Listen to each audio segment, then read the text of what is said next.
Good day. So now we're going to find the derivative of this function. So we have here the y is equals to x raised to 6. So now we're going to assume that may 1 dito and then we're going to multiply that 1. And then 6 times 1 magiging 6. Tapos, yung 6 dito, ma-minus natin ng 1 kaya magiging 5. Ganun na din natin, gagawin natin sa pangalawa.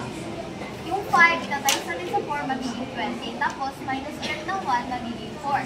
And then, 4 times negative 14 is negative 56. Then, yung 4 dito, minus ulit ng 1, magiging 3. And then, 3 times 24x is positive 72x. So, since 3 siya dyan, minus ulit ng 1, so magiging 2 na lang.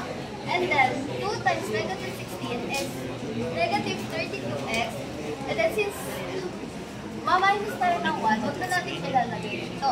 And ito na lang yung gagayahin natin. Ito is, natanggalin natin. Since constant siya, and yung constant is 0, so hindi na natin siya isusulat.